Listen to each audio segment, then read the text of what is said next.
Halo adik-adik, Assalamualaikum warahmatullahi wabarakatuh. Ketemu lagi dengan Kak Hera di channel Biologi Asik. Nah, kali ini kakak akan membahas salah satu materi permintaan dari teman kalian dari kolom komentar ya, yaitu membahas mengenai siklus hidup dari Moniasia sp. Yuk langsung aja kita bahas. Sebelum itu, jangan lupa untuk dukung terus channel Biologi Asik dengan cara klik tombol subscribe, nyalakan loncengnya, dan jangan lupa untuk like dan juga komen video ini sebanyak-banyaknya. Dan jangan skip-skip iklannya ya. Sebelum kita masuk ke daur hidupnya, nah kita bahas terlebih dahulu ya tingkatan taksonomi dari Moniasia.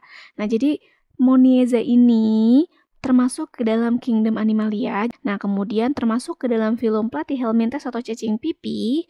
Kelasnya adalah Cestoda dengan ordo Cyclopilidae dan familinya tuh Anoplocephalidae, genusnya Moniasia dan spesiesnya Moniasia sp.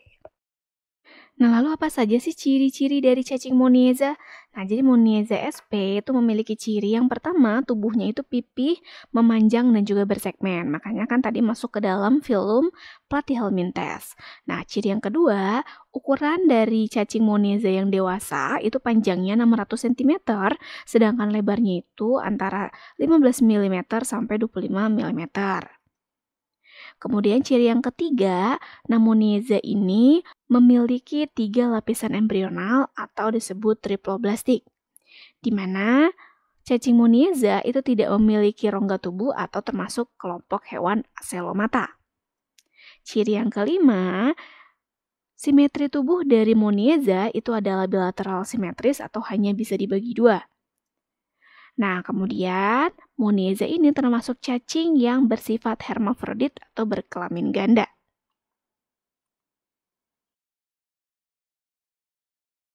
Untuk cara hidup dari cacing Moniasia, jadi semua Moniasia itu bersifat parasit.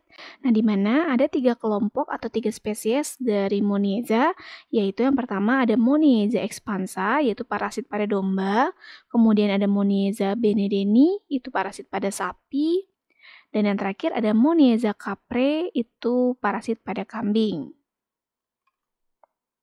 Nah, sedangkan struktur tubuh dari Moniasia, jadi Moniasia itu tubuhnya terdiri dari 3 bagian.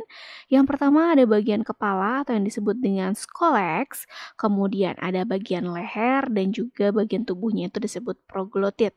Nah, jadi nanti tubuhnya itu bersegmen-segmen di mana segmennya itu disebut sebagai proglotit. Nah, pada bagian scolex atau kepala itu terdapat 4 alat penghisap ya. Jadi ini alat penghisapnya, di mana alat penghisapnya itu tidak dilengkapi dengan rostelum atau kait. Jadi ini kan termasuk cacing pita. Jadi kalau cacing pita kan ada yang memiliki kait, contohnya itu Taeniasolium yang terdapat pada babi. Nah, sedangkan Moniasia ini dia tidak memiliki kait atau rostelum. Nah, kemudian tadi segmen atau proglotitnya itu juga biasanya sangat lebar, di mana di dalam segmen atau proglotitnya itu sudah memiliki 2 alat kelamin sekaligus, sehingga tadi bersifat hermafrodit. Jadi dalam satu segmen atau dalam satu proglotitnya itu sudah mengandung alat reproduksi yang lengkap. Selanjutnya, untuk siklus hidup dari Moniasia, jadi Moniasia itu kan tadi ada yang parasit di domba, kambing, ataupun sapi. Nah, ini kakak bahas yang parasit pada domba ya. Nah, jadi nanti cacing dewasa dari Moniasia itu akan hidup pada usus halus dari binatang ternak. Berarti kalau di sini dia parasitnya pada domba ya. Jadi cacing dewasa itu akan hidup pada usus halus dan cacing tersebut akan mengambil sari-sari makanan dari tubuh inangnya yaitu domba tersebut ya. Nah, cacing dewasa kemudian akan bereproduksi, akan kawin dan menghasilkan telur. Telur-telur tersebut kemudian akan keluar bersama kotoran ternak dan akan termakan oleh tungau. Jadi, untuk siklus hidup dari Moniasia ini membutuhkan inang perantara yaitu tungau. Jadi, ketika tungau memakan kotoran ternak, nah telur-telur dari Moniasia itu akan termakan oleh tungau. Nah, di dalam tubuh tungau, telur akan menetas menjadi larva. Nah, larva tersebut akan bermigrasi masuk ke rongga tubuh tungau dan berkembang menjadi Cysticercus. Nah, seperti ini ya. Nah, lalu Cysticercus itu akan termakan oleh domba domba saat domba itu memakan rumput yang mengandung tungau. Nah, jadi tungau ini kan dia hidupnya tuh di rumput ya.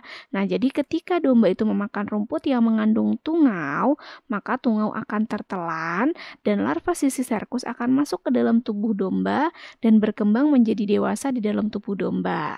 Nah, sehingga nanti cacing dewasa ini akan bertahan di dalam tubuh domba bisa sampai 3 bulanan. Oke adik-adik, itu tadi pembahasan mengenai siklus hidup dari cacing Monieza sp. Nah, jadi untuk adik-adik yang ingin dibahas materinya, boleh komen di kolom komentar ya. Jadi kalau misalnya nanti kakak sempat, akan kakak buatkan videonya ya. Terima kasih, jangan lupa untuk dukung terus channel Biologi Asik dengan cara like, comment, share, dan juga subscribe video ini. Terima kasih, sampai ketemu lagi di video-video selanjutnya. Assalamualaikum warahmatullahi wabarakatuh.